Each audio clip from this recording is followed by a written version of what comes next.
teknooloojii ta'uu keessatti faayidaa guddaa qaba afaan Oromoo gara afaan Ingiliffatti jijjiiramuunsaa. Fakkeenyaaf yoo ilaalle salphaadhumatti afaan feesbuukiin afaan Oromoo hiikaa ture.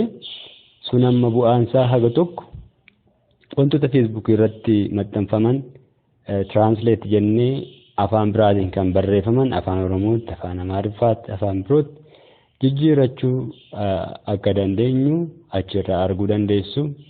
Afaan barbaade haa ta'u, afaan Tigiriffaa yoo ta'e gara afaan Oromootti deebisuun, afaanota biyyoota addunyaa kanaa kamiyyuu yoo ta'e gara afaan Oromootti jijjiiruun akka danda'amu achirraa hubachuu dandeessu. Kan faayidaa afaan Oromoo Google irrattis hiikamuunsaa guddaa akka ta'e kanumarraa tilmaamuun hin danda'ama.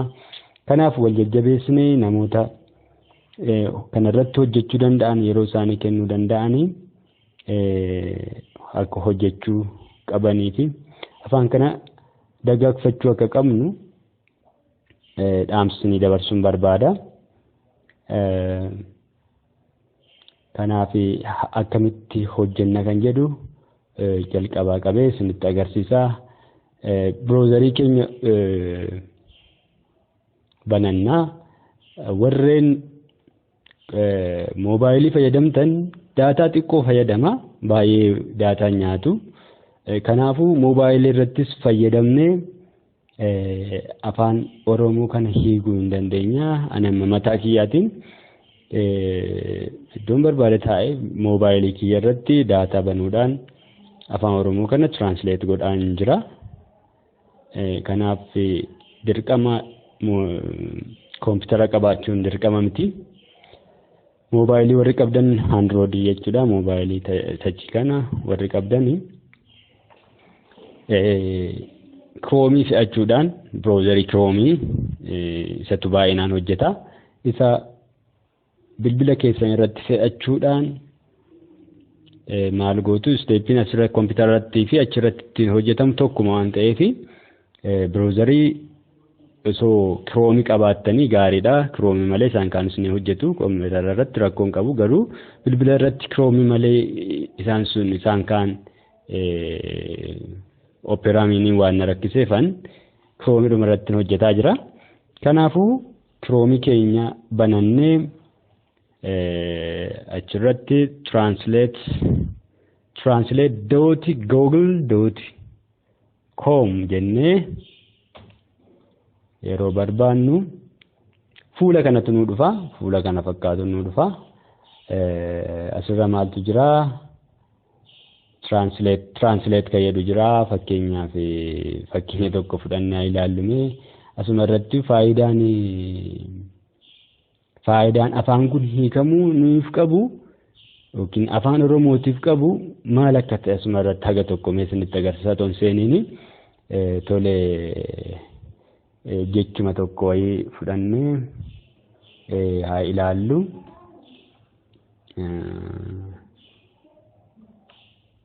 Information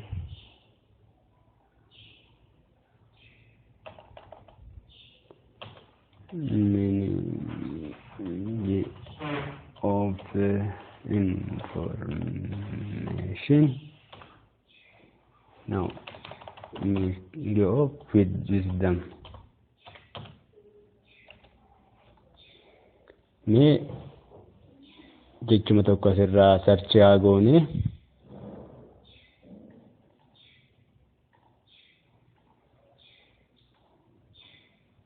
haa ilaallu.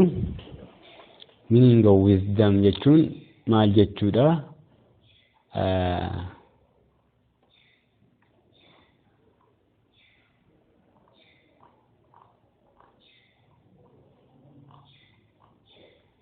Waan barbaadan internet irratti waan dhufu jechuudha. Kun dhufaan jirtu akka carraa tole neetworkii rakkoo qaba. Kan biraa haa barbaannu.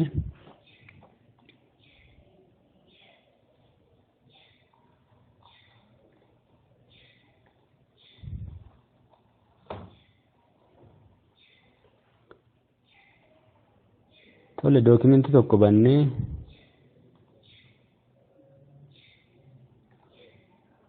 asirraa dookimentii tokko bannee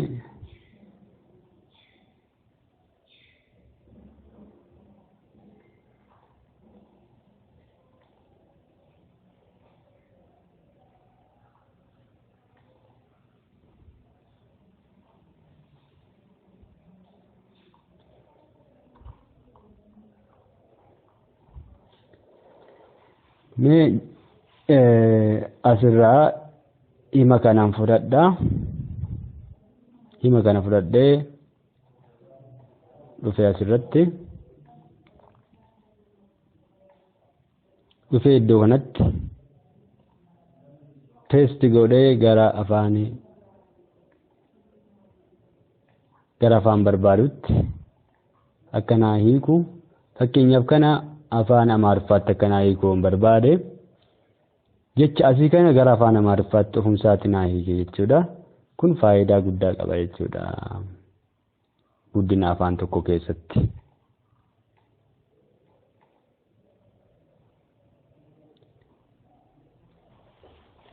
Kanaaf afaan Oromoos hiikamee yoo xumurame akka kanatti namni kamiyyuu jecha himoota afaan Oromoo iddoo kanatti peesti godhatee asirratti afaan Oromoo gara afaan barbaadetti jijjiirrachuu danda'a. Afaan biraarraas immoo gara afaan Oromootti hiikkachuu danda'a. Kun faayidaa guddaa qaba jechuudha.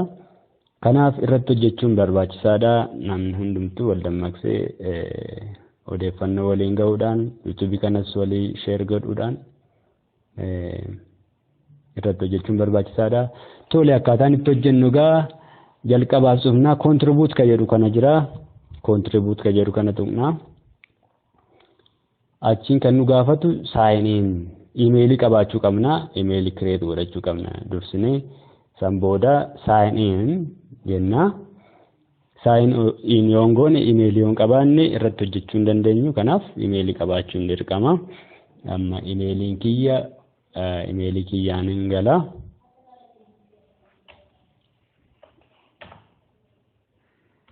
Iimeelii kiyya galchee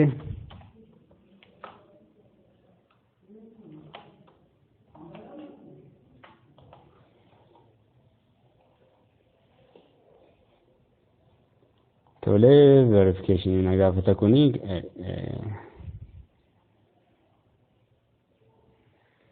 so tole erga iimeelii keenya galchine booda fuulli nu dhufu kana fakkaata. Contribute kan jedhu gubbaa kana jira. Tasks kan jedhu jala validate fi translate kan jedhu jira. Azala seennee maal akka hojjennu ilaalla jechuudha. Kuni jechoota yookaan gaaleewwan hima agawoona hiikaman gara afaan Oromootti fi kan mirkaneessaman isaan hiikaman suni sirriidha sirrii miti jedhamee kan mirkaneeffame kan walitti qabatudha. Inni kuni kananaan contribution kiyya yookaan immoo gumaacha kiyyadha kananaan hojjedha jechuudha. Kun namoonni afaan Oromoo irratti hiikaa turan hamma ona kan hojjetan kan agarsiisudha. Mee irratti yoo irratti click goonee ilaallu azalatti hammamtu hiikamee hammamtummoo mirkaneessame kan jedhus ni ilaalla. Kun validationiin hammamiitu mirkaneessa isa hiikame sana jechuudha. Kan hiikame 21,200 haga kana gahaa jechuudha. Kan amma ona hiikame. Kun baay'ee duubatti harkifataa jiraachuusaa kan agarsiisudha. Validate kan ta'e yookaan immoo kan mirkaneessame sirriidha jedhamee 87,700dha. Kun guyyaa guyyaatti dabalaa deema. Kun kan guyyaa har'aati jechuudha. Yeroo baay'ee 100, 200, 300 kana naannoo 400 waliin dabalu. Kun kan agarsiisu namoonni baay'eetti hirmaachaa kan jirree fi xiyyeeffannaan kennamuu fi dhabuu kan agarsiisudha. Haga kana qofatti hiikame jechuudha gahoona. asirratti kan kiyya yoon ilaale immoo 1570 kanaan hiikedha. 9435 immoo kan inni mirkaneessedha jechuudha. Sirriidha jedha jechuudha. Kanaaf akkamitti hojjennaa kan jedhu hamma asirratti haa ilaallu.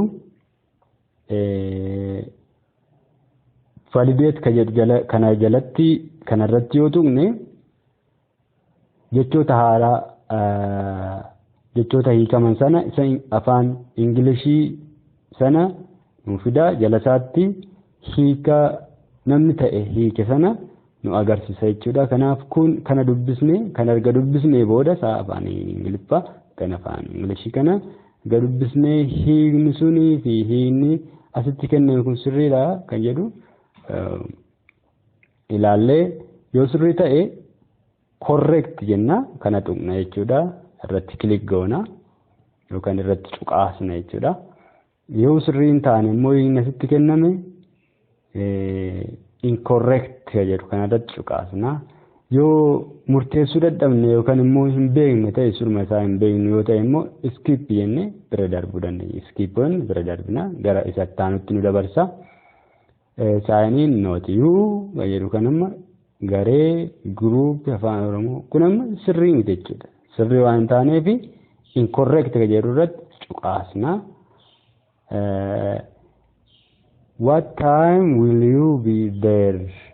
Yeroo kam achitti argamtaa jedhu kun amma sirriidha waan ta'eef sirrii correct kan jedhu irratti cuqaasna. Asitti dabalaa deema. 10 nuu kenna. Hiikaasaa irrattis mirkaneessaa irrattis 10 nuu kenna. 10 erga xumurree 10 itti aanu immoo nuu kenna jechuudha. Ani kan jedhu kuni jecha afaan Oromoo keessatti hin jirredha. Ani iin asitti dabalamuu qaba ture naa booda sirrii miti jechuudha kuni. Kanaafuu incorrect jennaa. Isa wajjin akkamitti hojjetaa jirtaa jedha kuni. How are you doing it jedha sirriidha. Kanaaf okeennaa kun immoo jechas jiruu fi gaariin jedhu jechi kuni waan baay'ee haasaa asitti garuu jecha tokko bichaa kaa'eetu darbe kuni. Kanaaf incorrectidha. Ol guddisuu dandeessaa jedha. Can you upgrade to this? Okay. Kun sirriidha. Yoo ta'eef kabaja kamiini? If so, in what respect? Yoo murteessuu hin dandeenye ta'e kamiini ka jedhu kun kamiini? Yoo murteessuu dadhabe kana sirrii ta'uuf dhiisuusaa skip jedheen bira darba. Skip jechuun dhiisi darbi bira jechuudha. Mee kana correct hin jedhaaniini. Torban darbe ani saree balali'oota wajjin nyaadheedha. Last week I ate a hot dog with flies jedha. Kuni jechi kun sirrii fakkaata. So murtee keenya barbaada jechuudha. Qubeen jechoonni asitti barreeffaman kun sirrii ta'uu isaanii ilaaluu qabna. Afaan Oromoo keessatti seerluga afaan Oromoo eeggatanii barreeffamanii jecha asitti hiikame kuni sirriidha moo sirrii miti fayyadu kana inni asitti barreeffamee fi afaan Ingiliishiin kan barreeffamee fi afaan Oromootti kan hiikame kun tokko ta'uusaa yookiin wal fakkaachuusaa hiikni isaa erga mirkaneeffannee booda correct yookiin incorrect yookiin immoo skip jennee bira darbuu dandeenya. Asitti maal jedhaa translationii kana jalatti jechuudha. Is this translation correct jedhee gaafata inni yoo gaaffi please ignore errors in the original text jedha. Isa afaan Ingiliffaa kana keessatti dogoggorri yoo jiraate akkuma jirutti dhiisi jedha. Maaliif kuni odeeffannoo guurrataa jira machine learningidhaan kun dhumarratti kan analyze godhee learn godhee yookiin baratee jechoonni afaan Oromoo yogguu dhufan jecha afaan Ingiliffaa isa kan faana akka wal faana tokko ta'e madaalee achirraa baraa deema jechuudha. Kanaafuu jechi afaan Ingiliishiin barreeffame kun akkuma jirutti error isaas akkuma jirutti dhiisiti error wajjin gara afaan Oromootti hiikuu qabda jechuudha. Kana sirreessuudhaaf rakkachuun barbaachisu akkuma jiruun hiikuudha. Dogoggora ta'es akkuma dogoggora ta'etti kuni ofiisaatii irraa barataa waan deemuuf amma kan barbaadamu daataadha. Daata sana erga guurratee booda sanarraa machine learningidhaan ni barata jechuudha. Afaan Oromoo afaan Ingiliffaatti ofuma isaa hiikkata booda. Kanaaf irarii as jiru sirreessu yaaluun barbaachisaa miti. Akkuma jiru ni godha. Then kuni sirrii yoo ta'e sirrii jenna. Deebii yeroo nuuf isheen ammayyuu arganaa turte jedha. She was still breathing when I came back. Jechi kun sirriidha. Okay jedha. Correct. San booda maaltu naa dhufa? Ergan 10 xumuree booda jechuudha. Keep going yoo jenne ammas translation yookaan immoo validation biraa yookaan mirkaneessa biraa 10 dabalee nuu kenna. Erga haaluma ammaatiin filannee xumurree booda ammas ergaan kun yookaan messaging kun nuu dhufa. Fuulli kuni san booda yoo barbaanne keep going yoo jenne ammas dabalee nuu ergaa yookiin kana done yoo jenne maalluu godha isa ammas safe ta'aa deemeera tokko tokkoon iyyuu done yoo jenne peejii kana cufeetu ba'a gallachuutti gara biraatti gara gubbaatti ba'a jechuudha. As deebinee amma validationii keenya hojjenne translation immoo akkatti hojjennu ilaalla. Akkamitti jechoota sana yookaan gaaleewwan himoota hiikna kan jedhu iddoo kana dhufnee translate kan jedhu kana validation jala jechuudha. Translate irratti cuqaasna san booda ammas 10 nuu kenna jechuudha akkuma dura. Do not include anything private or sensitive and please ignore errors in the original text jedha. Kunis waan mataa kee ittiin dabaliini yookaan immoo waan sensitive ta'e waan asirra hin jirre ittiin dabaliini jecha dogoggoraa hima jalqabaa kana yookaan afaan English kana keessa jiru kana akkuma jirutti dhiisi jedha. Kanaafuu jechuma asitti waanuma asitti nu arginu kana gara afaan Oromootti hiikaa deemuu qabna jechuudha malee dogoggora achi keessa jiru sirreessuu yaaluun barbaachisaa miti. Jecha kana hin beeknu ta'e skip jennee bira darbuu dandeenya.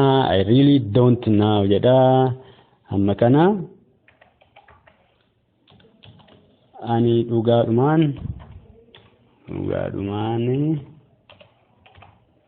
man hin beeku. Okay, qubee gurguddaadhaan hin godhe. Inni asitti jiru ani kan jedhu kuni qubee xiqqaadhaan barreeffameera. Kanaafanis akkuma dhiiraree akkuma jirutti dhiisa jechuudha.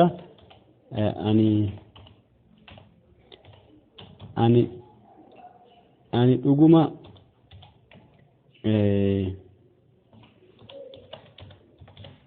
hin beeku jedhee dhiiraree akkuma jirutti ani kan jedhu kun hima jalqabaa na ta'u silaa guddachuu qubee jalqabaa kun guddachuu qaba ture. Garuu dhiirariin akkuma jiru dhiisa waan jedhuufi dhiirarii sana akkuma jiru dhiisa. San booda submitting jedha jechuudha. I have got a collection of fossils kan jedhu kana hiikaan deemaa asitti nan hiikaa jecha sana yoo hin beekne skip jedheen bira darbaa. Isa kanas yoo hin beekne bira darbaa. Yoo hin beeke garuu asirratti jecha sana barreessaan deema jechuudha. Kanaaf haala kanaatiin asitti lakkaa deemaa amma deemnu kan hin beekne bira darbinaa kan beeknu asirratti translation kan jedhu irratti tuqnee barreessaa deemna jechuudha.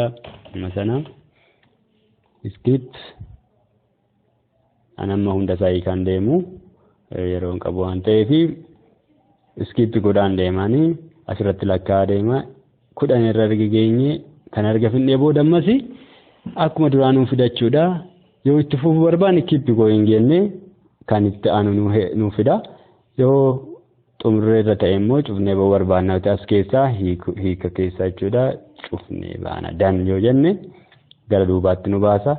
Kanaaf akkaataa kanaatiin hiikaa deemuun hin danda'ama. Asirratti jechoota kana yeroo hiiknu fakkeenyaaf valideeshinii isa jedhu kana keessatti mee haa ilaallu. Rakkoo adda addaatu nu quunnama. As keessatti akka feeteedhaan namoonni galanii barreessan ni jiru. Fakkeenyaaf asuma irratti yoo ilaalle amma seennee 10 nu kennameera kan akka mirkaneessu barbaadame afaan Ingiliffaatiin cal jedhee waan man taane barreessee deeme abbaan ta'e amma abbaan asirratti hiikesuni correctness kunis akkuma feeteedhaan jecha tokko kaa'ee deeme garuu namichi kuni yeroo hiiku translationii keessatti lakkaa'amaa fi deema akka jecha tokko kan hima tokko hiiketti jechuudha. Jechinni hiike sun garuu dogoggora. Kanaaf dogoggora hedduuti nu mudataa asirratti warrootuma translate ta'an kanayyuu kan immoo hiikaman kana keessayyuu dogoggorri isaa immoo baay'ee guddaadha jechuudha. Asirraa akkuma arguu dandeessanitti rakkoo adda addaatu jira jechuudha. Rakkooleen kun maalirraa dhufanii isa saaga tokkoon ni ilaalla. Rakkooleen kun tokko kan dhufaniif seerluga afaan Oromoo sirnaan beekuu dhabuu irraa kan dhufudha. Dogoggoroonni akkasii kun afaan Oromoo keessatti qubeen dubbifamaa yookaan dubbachiiftuun lama ol walitti aanee hin barreeffamu. Kun seerluga afaan Oromooti. Garuu namoonni jechuu qubee dubbifamaa 3 fa'aa 4 fa'aa yeroo walitti aansanii barreessan ni mul'ata jechuudha. Hiika kana keessatti kun sirrii miti. Afaan Oromoo keessatti qubeen dubbifamaas ta'e dubbachiistuun lama ol walitti aanee barreeffamuu hin danda'amu. Qubeen dubbachiistuun gosa adda addaa yoo walitti aanee dhufe mallattoo fudhaatu jidduu gala. Akkasuma qubeen dubbachiistuu lama olis walitti aanee yoo dhufe mallattoo fudhaa kanatu jidduu gala jechuudha. Fakkeenyaaf jechuma asitti jechuma re'ee jedhu amma sadiitti walitti aanee dhufa.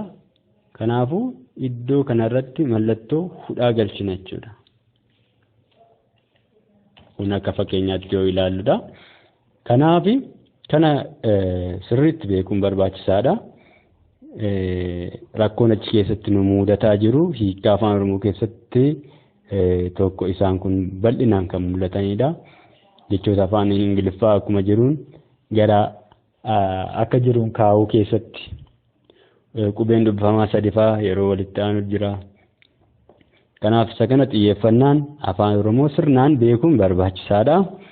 Qubee dachaan qubeewwan 2 irraa ijaaramu malee akka qubee tokkotti fudhatama. Qubeen dachaa qubee 2 walitti dhufee akka qubee tokkotti fudhatama. Kanas beekuun gaariidha. Afaan Oromoo keessatti immoo sagalee jabaa uumuudhaaf iddoon itti qubeen dachaa 2 ta'e yookaan walitti aanee barreeffamu hin jiru. Keessuma beekannoodhaan jabaa ta'uu kan laaffifama. Jechoonni of danda'oon walitti siqanii barreeffamu. Jechoonni of danda'oo ta'anii walirraa siqanii barreeffamu. Yeroo hiikaa kana keessatti jechoota of danda'oo yeroo walumatti siqsamee barreeffamutu mul'ata. Suni ariitiirraas ta'uu danda'a. Itoo sirriitti walirraa siquusaa hin mirkaneeffatiin sammiitu yoo jedhame dogoggora akkasii uumamuu danda'a. Kanneen maxxantuu ta'an immoo dhuma jecha sanarratti hundee jecha sanarratti galuudhaan seera afaan Oromoo kan seerluga afaan Oromoo eeganii barreessuun barbaachisaadha. Jechoonni tishoo ta'an garuu seera tishoo eeggachuudhaan walitti siqanii barreeffamuu hin danda'u.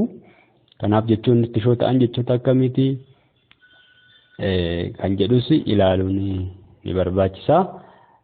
Dhuma irratti himni mallattoo sirna tuqaan xumuramuusaa beekuun barbaachisaadha.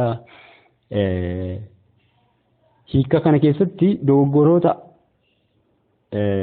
jecha yookaan tekstii ergaa isa jalqabaa afaan Ingilish sana keessa jiru akkuma jirutti dhiisu waan jedhuufi akkuma jiruun dhiisuun barbaachisaadha. Mallattoolee sirna tuqaa kana kan qabu dhumarratti yookiin jidduutti akkuma jiruun galchuudha. Garuu tuqaan xumurame yookaan pireediidhaan afaan Ingiliffaa keessatti xumurame yoo ta'e nuti yeroo hiiknu tuqaa sana daganne irra yoo ta'e yookaan mallattoo gaafa sana daganne irra yoo ta'e sunis sirrii miti. Kan biraa jechoota afaan Oromoo waltaa fayyadamuu dhabuunis rakkoo tokko ta'ee argamee jira.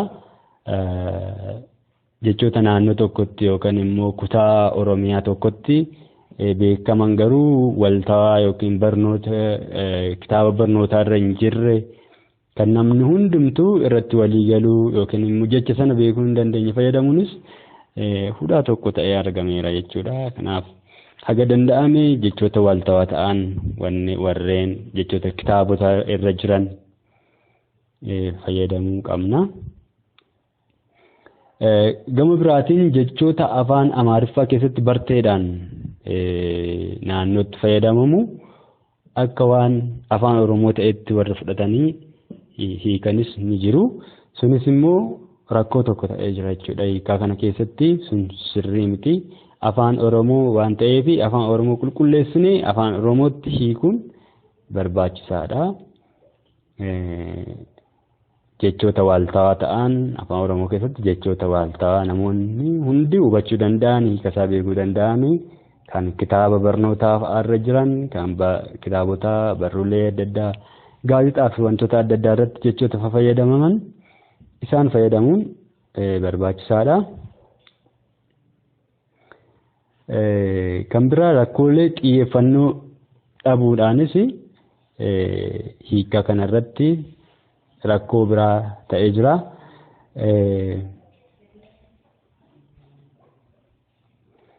Xiyyeeffannoo dhabuun kun maalirraayi?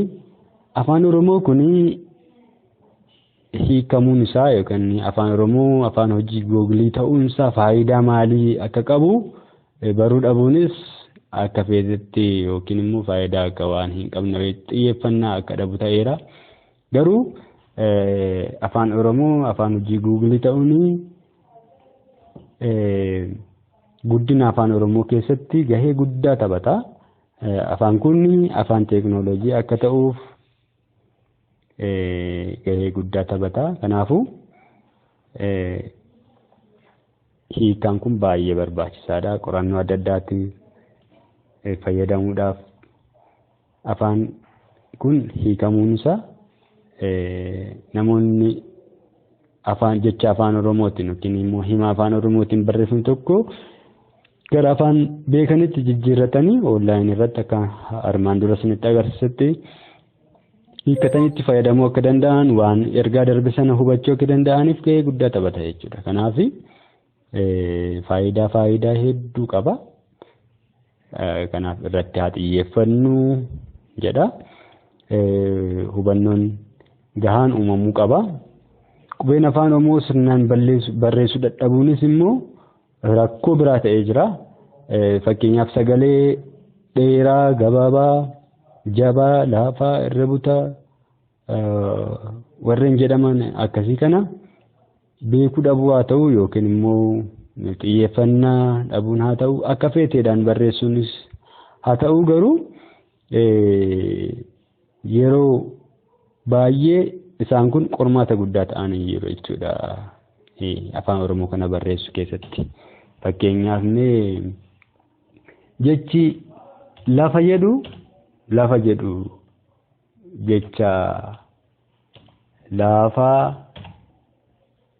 laafa jedhu faana tokko miti. Laafa kan jedhu kun hiikuma afaan Oromoo keessa hin jiru. Waan hiika afaan Oromoo keessa hin jirredha kun tokko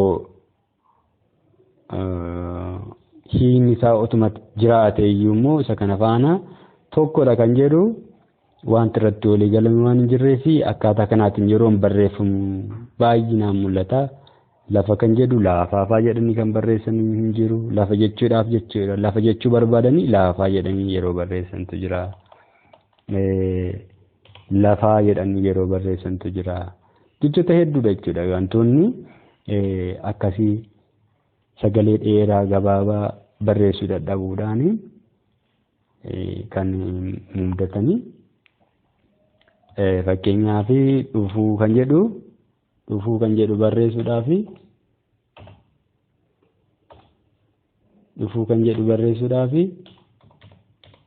dhufuu jedhee kan barreessu jira. Dhufuu jechaanii fi dhufuu jechaan tokko miti. Kanaaf jechoota hedduudha jechuudha. Kan hubannoo barbaadan yookaan xiyyeeffannoo kan barbaadan.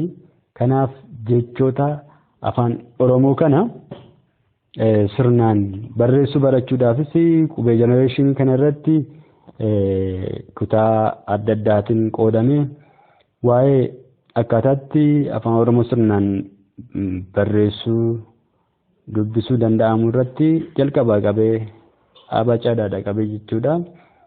Kutaa adda addaatiin jira. Chaaneeliidhuma qubee jenereeshinii kana irratti namoonni kana irratti rakkoo qabaattan chaaneelii kanarraas duuba deebitanii argachuu hin dandeessu. Suuf sagalee isaa yookaan viidiyoo barumsa afaan Oromoo kana jechuudha. Kanaaf achirraas kan biroos namoonni biroos kan irratti barsiisan jiru yuutuubii kanarraa. Kanaafuu sa'aatii hedduu waan fudhatu miti kana namoonni afaan Oromoo dubbachuu danda'an sa'aatii muraasatti yookaan guyyaa tokko lamatti waan kana fooyyeffachuu danda'u irraa baratanii jechuudha. Kanaaf yeroo keessan kennitanii herreega yuutuubii qubee jenereeshinii kana irrattis barumsa afaan Oromoo waa'ee sagalee irratti qoodamee kan kenname jira. Sagalee dheeraa gabaabaa jecha ijaaruu irratti jechoota akka laafaa, dheeraa, gabaabaa, irra butaa, hudhaa kan jedhaman kana hundumaa kan qabate ni jira. Tishoo akkamitti akka ijaaramu ni jira. Kanaaf isa kana duuba deebitanii asirraas argachuu dandeessu. Kan biraa namoonni keenya rakkoo intarneetitti sirnaan fayyadamuu dhabuunis rakkoo tokko fakkeenyaaf imeelii dhabuun mataansaa akka hiika kanarratti hin hirmaanne nama taasisaa.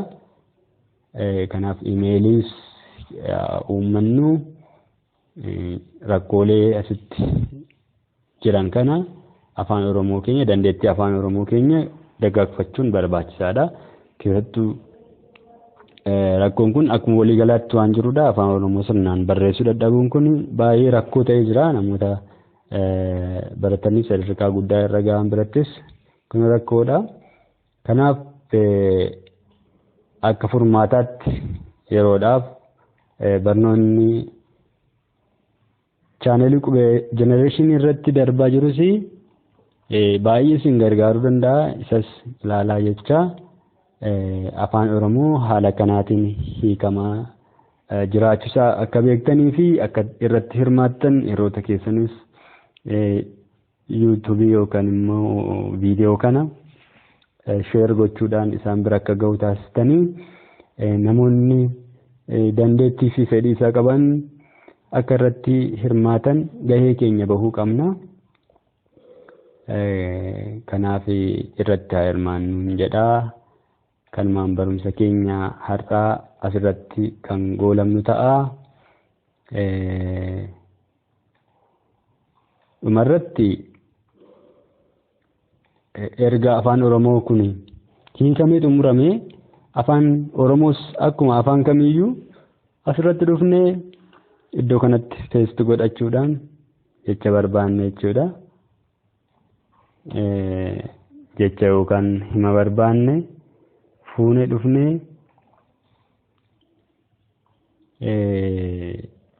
iddoo qophaa'e sanarratti teesti godhuudhaan hiikasaa salphumatti argachuu dandeenya jechuudha. Kanaaf kun faayidaa guddaa qaba.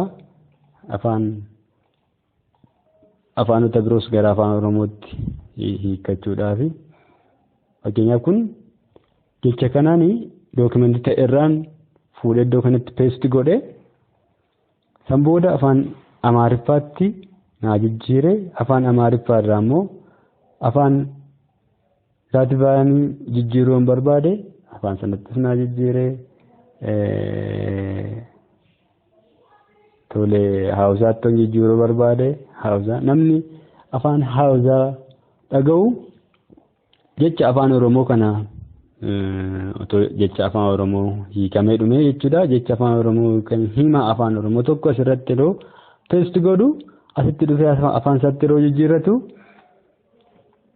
hiikni jecha sanaa yookaan immoo hiikni hima sanaa barruu sana keessa jiru maal akka ta'e afaan isaatiin salphaatti hubachuu danda'a. Kun guddina afaanii keessatti gahee guddaa qaba. Kanaaf faayidaan isaa afaan Google ta'uunsaa faayidaa kana qofa miti kan qabu faayidaa hedduu qaba. Irratti hojjennu nagaatti barumsa keenya kutaa itti aanutti wal arginutti nagaatti.